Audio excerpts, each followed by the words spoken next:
Hey, deserving listeners, Love is Blind, After the Altar, new episodes in February of 2023, Season 3. Let's watch. The part of me that was like all flustered is literally one moment of our whole relationship, which was the wedding day, because I didn't see it coming. But when I What did you think I was going to say? thought you were going to say no. Okay. But you had, and then just no and then walk away? You had told me that you didn't want drama at our wedding. For sure. Did you listen to any like the positive things I said though? Okay, this is interesting. So he is saying, yeah, I thought you were going to say no, which was what I thought he thought. And I believe he might have said that during their conversation 2 days before the altar that they had both decided they were going to say no. At the very least, he claims that 2 days before the altar, he told her he was going to say no. So yeah, even if she hadn't disclosed at that point that she was going to say no, he would assume that she was going to say no anyway. And then she says, let's rewind it, but she says, so what do you expect me to do? Just say no and just walk away? And I would say, if I recall, well, yeah, that's what most people do. In fact, most people will say, I'm sorry, no, I tried to make it work and you're a great person, but I'm sorry, I have to walk away. We've seen a number of people say things like that at the altar. So according to her, it's totally natural and normal for her to have said what she said. Now, if you believe her account of things that happened, then I guess it makes some sense as to why she would have blasted him at the altar like that. But let's rewind. I didn't know that I had made you feel that way with the eating and all that. I had no idea. Okay. I'd rather resolve things with you. Like, the part of me that was like all flustered is literally one moment of our whole relationship, which was the wedding day, because I didn't see it coming. So Cole could have made that a little more convincing or more reparative if he had said something like, instead of just saying what he said, he said, I didn't know that that's how you were receiving what I was saying. I didn't know you felt that way. He could have said something, because I think he agrees with this to some extent. He seemed to indicate this at the reunion when he was crying. He was like, I watch it, and I'm just like, why did I say those things? He could have said something like, but I totally understand why you thought that's what I was saying, given what I was saying. So, I get it, but believe me, that's not what I was thinking as I was saying those things. I didn't mean it to come out that way, but when I watch it, I just cringe. And I said, why would I phrase it that way? It's just so stupid. And so, I'm sorry for phrasing it that way. You don't have to admit that you're some sort of abusive person while admitting that you said some things that could be perhaps interpreted in a way that was along those lines. I think that might have helped a little bit for Zenib to meet him halfway, kind of a thing. But when I What did you think I was going to say? thought you were going to say no. Okay. But and then just no and then walk away? You had told me that you didn't want drama at our wedding. For sure. Did you listen to any like the positive? So then he says, remember, you told me you didn't want drama at the wedding. And then she says, for sure, which is seemingly a confirmation that, yeah, I did say that. I did say I didn't want drama at the wedding ceremony. Now, maybe she would claim what I did wasn't drama. It depends on your definition of drama. I think a lot of people would say that what she did was definitely in the drama direction. And then she quickly follows it up with, yeah, I said no drama, but did you not hear the nice things I said? I don't think anyone watching that ceremony would say, well, Cole should probably just focus on the nice things that she said. I mean, if anything, the nice things she said seemed oddly juxtaposition with the negative thing. She was at the altar calling him an abusive, fat-shaming, controlling person, and toxic and horrible, psychopathic, without empathy. She wasn't using those words, but it was in that direction. And so to call someone and imply those things or directly say those things, and then also to say nice things, she would say something like at the altar, was like, I know that you're a good person, or something like that. And at the very least, if you're Zenib, you can understand someone not necessarily regarding the positive or remembering the positive or having the positive be affecting to the individual. If someone walks up to you, if your partner walks up to you and says, I hate you, I want to divorce you, you're the worst person I've ever met, but, sometimes you smell nice.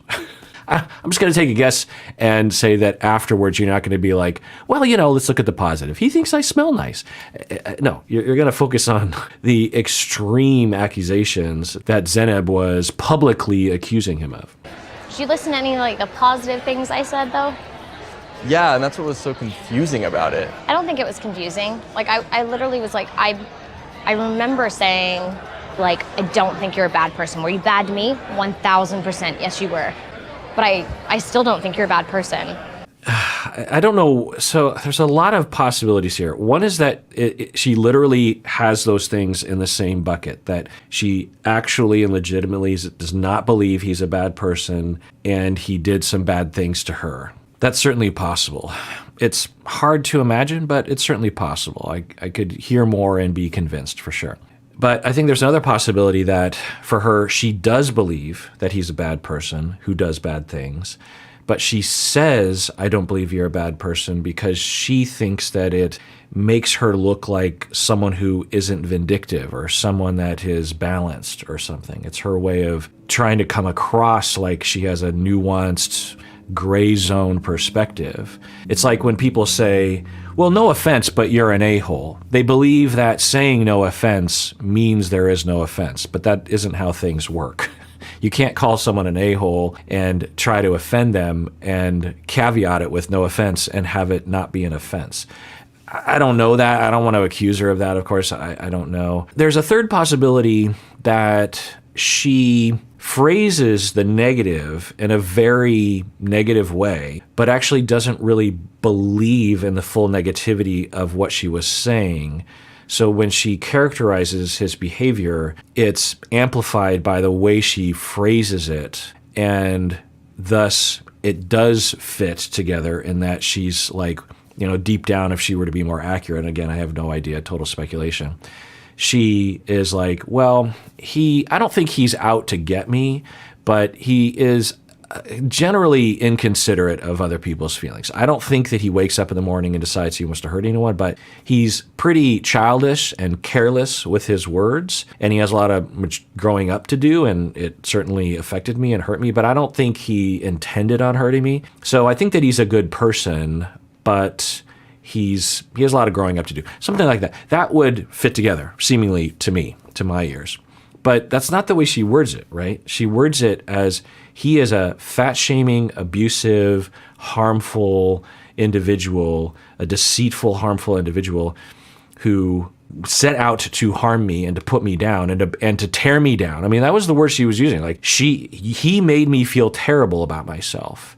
He went on a mission to make me feel bad about my body and drove me to eating disordered behavior. And yet I believe that he's a good person. Yeah, and I heard the positive things you said, but I think that's why to me it just sounded like this big contradiction. So I was like, which one is it? I was like, do you love me and only wish that I was the guy that you went through this process with? Or am I Yes, I still manipulative? do. I would do it again. Now, of course, what he would say is she's bipolar. And apparently when he went on interviews and he would talk about that, the interviewers would agree, oh yeah, that's so bipolar. And I just think it's not bipolar. Just say two-faced, people. There's a word for it in common popular culture that is not in the DSM that describes it. Two-faced. Just say, or hot and cold, or confusing, or something. Just say that. Just stay out of the DSM. Don't say, oh my God, I'm so OCD, I like things to be orderly. Or, oh my God, I'm distractible, I have ADHD. Or, oh my God, that was a bad situation for me, I have PTSD. Just stop it. Just say normal language, right? Just there's other words. There's a variety of words that will describe things, and two-face is a word. Now, is it accurate or fair to call her two-face? I don't know, but at least it wouldn't be in the DSM. And bipolar, it's not even at least with those other things that I said, like to be distractible, yes, that is a symptom of ADHD. Being distractible doesn't mean you have ADHD, but at least it's accurately in the ballpark of ADHD. To say that someone presents two different versions of themselves, or 1 minute they love you and then the other minute they hate you, that is nothing like bipolar. That is literally nothing to do with bipolar. Absolutely nothing. If you understand bipolar, it's It's not even in the ballpark. It's not in the ballpark of anything in the DSM to love someone one moment and hate them the next. I mean, I suppose psychosis, delusions could be maybe involved in that, but even that, I wouldn't, those are usually fairly consistent over time. So if you have a delusion that causes you to hate someone, it would be more likely that that hatred and that delusion would sustain itself over time, not just happen quickly. Anyway, it's just confusing or reactive or two-faced. Anyway. Yeah, and I heard the positive things you said, but I think that's why to me it just sounded like this big contradiction. So I was like, which one is it? I was like, do you love me and only wish that I was the guy that you went through this process with? Or am I Yes, I still manipulative? I would and do it again and I would disrespectful? choose you because you were the only one.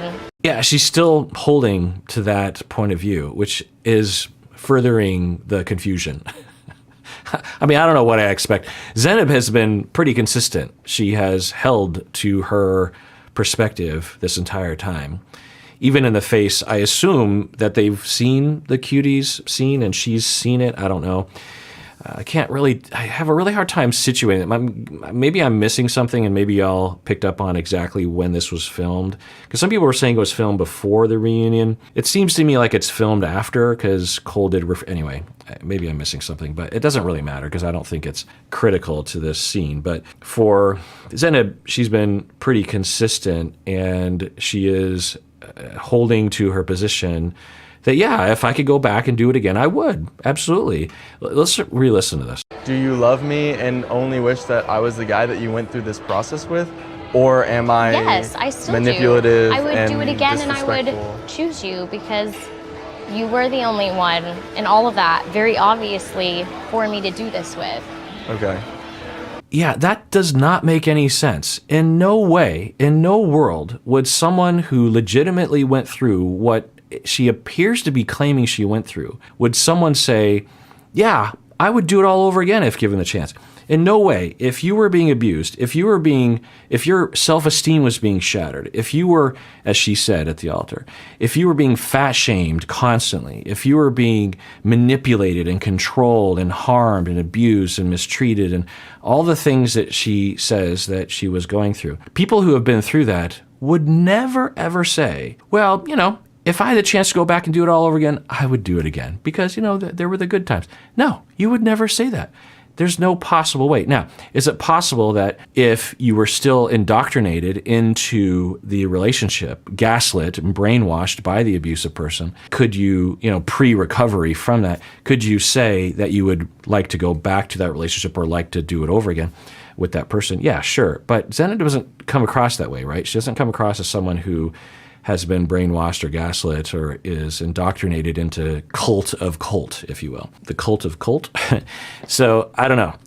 There's a lot of question marks. I don't know what to make of it. I think we're left, a lot of people are left wondering, well, if all this, is true, that she would indeed go back and do it all over again, then is the victimization claim exaggerated? And if so, why? What gain would she want to be getting out of doing that? And I think, people have speculated as to what that gain is. I don't know, obviously, but, Love you. Did love you back then. You almost But had me I there. sure did. Ah. But yeah, no. But I did, I meant it. I didn't fall for someone that wasn't a good guy, Okay. I'm guessing for Cole, this conversation might be a little comforting in that they're able to have the conversation. But I can't imagine that anything was cleared up because the confusing elements are still present and have been reiterated. Okay, please go. Yes, I'm sorry, I interrupted you. No, and we can be done. I don't want to stir up stuff. I really don't. No, I'm it's just not stirring up anything. You and I are not stirring anything up. Okay. It never made sense to me because in my mind, it was I guess, I don't know if it's different between a girl's brain and a guy's brain or something, but my brain is okay, she either loves me or Why does everything have to be gendered? That's just really weird. Which, of course, I'm going to say, because people will say, nothing will get Kirk to pause the video and cause him to say something than people making stereotyped generalizations about gender. But I will commend the two of them for even having this conversation. Even if there's no productive points that are made or they don't clear anything up, the fact that they're having this would absolutely be curative, right? In that, you were civil to each other. Even though I think Cole would be rational to walk away saying that I think Zeneb still probably has a lot of negative feelings about me. She seems to have that, but it would be comforting, I think, to both of them to just, be able to, in a differentiated way, talk about these things and not attack each other or, try to make each other feel bad. So that's great. And if you listen to me yammer about various things, ethical breaking up of a relationship usually involves having a lot of these kind of conversations post-breakup. We have a model in our society, a protocol of when you break up, you rip the Band-Aid off and you move on and you never talk again. And certainly if that's what both people want to do and that's what's healthy, then go for it. But usually, more often than not, it is healthy for both individuals to re-engage in a differentiated conversation, even if you don't really see eye to eye. But it can clear a lot of things up. It can clear up confusion. It can be emotionally gratifying to get things off your chest, to be heard by someone else, to learn about yourself, learn about your relationship. Because if you walk away from a relationship and you never have those conversations, it can feel like unfinished business to you. And also, without having these conversations, the narrative of the relationship in the past can really go down a very negative road, which can cause you to develop schemas that cause you to be extra cautious, or overly defensive, or overly hostile, or overly avoidant in future relationships. I knew you wanted something that I couldn't give you. Yeah. I thought we were going to keep dating after the You really wedding. thought that. How would I not be attached to you you? We were not only living did together. you dog on me, for sure. Yeah, I suspect if I was to make a bet, I would say that Cole did not legitimately think that they were going to date post-altar. I think he might be saying that as a way of trying to come across like he was the nice guy. I can't know that, of course, but when Zeneb's like, you legitimately thought that we were going to date post-altar. I think that's a valid question. Maybe there's a part of him that thought maybe we'll date post-breakup. Now, he did say something. He's like, how could I just suddenly break ties with you? We were engaged. I was in love with you. So, of course, I had residual thoughts about you post-ceremony, So I thought that was going to happen.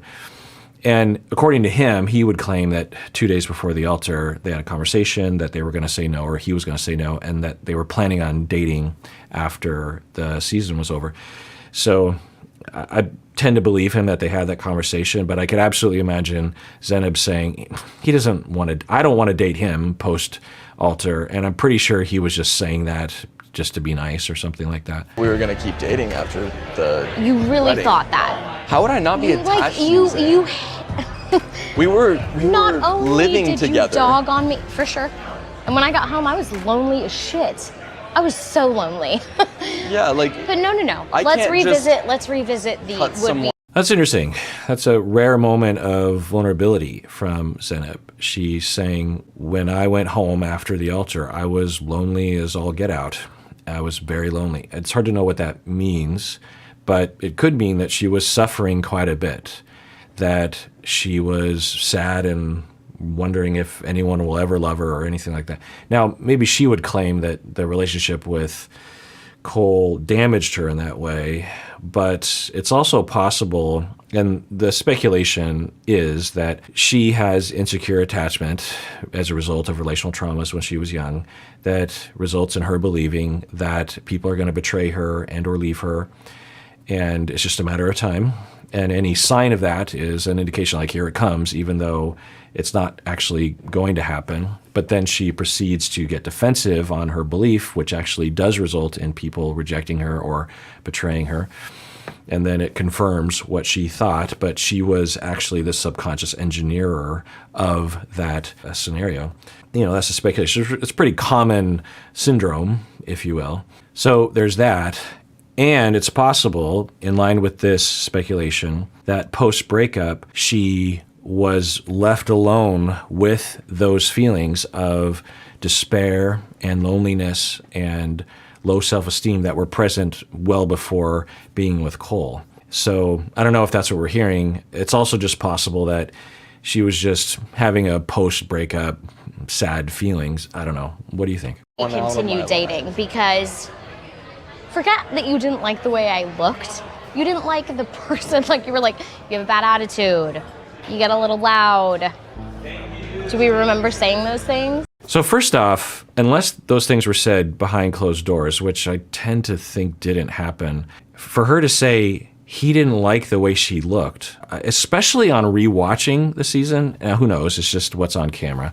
He was explicit in saying that he was attracted to her and that she was a 9. I mean, a lot of people would love it if their partner saw them as a 9. I would like that. Bottom line, though, Cole was very explicitly, at least on camera, saying he was attracted to her. He just was saying that if he were to be with Colleen, he would, at least initially, consider Colleen to be more his type and maybe more attractive than Zeneb physically. Not that that means that Zeneb is a 1, right? The way that Zeneb portrays it, it's like she's or at least a 5 or something like that, And that's, I think what Cole will say is, why would you say that? Lonely as shit. I was so lonely. Yeah, like. But no. Let's revisit the would we continue dating because forget that you didn't like the way I looked. You didn't like the person. Like you were like, you have a bad attitude. You get a little loud. Right. So that is more rational. I don't know if he used those words, but he was explicit and insulting and pretty triggering to me when he was using language like, and he's laughing. He's like, really? You're not bipolar? Even though he's getting bipolar completely wrong, just the message that he's trying to come across, the superiority, the arrogance that he was exhibiting was, at least the way I was receiving it, it was pretty awful. So for her to say, okay, let's put aside the fact that I wasn't I think a more accurate phrase from her would be, let's put aside the fact that I wasn't necessarily your type. You said you were attracted to me and you certainly exhibited attraction when we were, having sex and stuff like that. But it's clear that you did not appreciate my personality the way that I was, the way that I wanted things to be clean, or the way that I would say things to you, or you seemed to think that I was hot and cold. And so really, you wanted to date me afterwards? That doesn't seem likely. And I would tend to agree with Zeneb in this situation. Do we remember saying those things? I think we do. Okay, fair. You didn't like me enough to continue dating. Anyways, it's good. Okay, I think they edited it there, but he says, okay, fair. Yeah, fair. I don't know what he's saying fair to, if he's saying, yeah, I agree that I did think those things about you. And yeah, it makes sense that you would be skeptical about me wanting to date you after. I imagine at least he's saying that. It's also possible he's saying, and maybe I didn't want to date you after. But I could totally imagine Cole in the moment anyway. There's a whirlwind. Just in the best case scenario, your wedding is a whirlwind of emotions and thoughts, right? So you can imagine him heading into the altar going, we're going to say no, and it'll be sad, but and maybe we'll date afterwards, even though he never stopped to think, do I really want to date her afterwards? And then say she didn't do what she did at the altar. They say their goodbyes, and then afterwards he's like, yeah, you know what, maybe I could see a scenario where that was true. Or I could see a scenario where he wants to come across like the nice guy and is claiming that he was up for dating her afterwards and is further victimized by Zeneb. We could imagine that also being possible. I don't know which way. I tend not to want to believe that people are being deceptive, but certainly it's possible. I don't have beef with you, Zay. I don't know, I don't have beef with you. I know. I'm glad that we finally got to talk. So, yeah. Okay. That's all. Okay. That is all. Just didn't want there to be tension. Okay. I think there's going to be tension, Cole, because I don't think that Zenib has changed her perspective as to what you were like in the relationship. So I think that there will be tension. Unless there tension. needs to be. Unless you want to fight, then let's fight. But otherwise, Do you want to fight? I don't want to fight. No, you don't. No, I thought about it. I was working on a fight Were strategy. you? Really? No, I wasn't working on a fight strategy. All right, well, that does it for that episode. Everyone out there, please take care of yourself because you deserve it. You really, really do.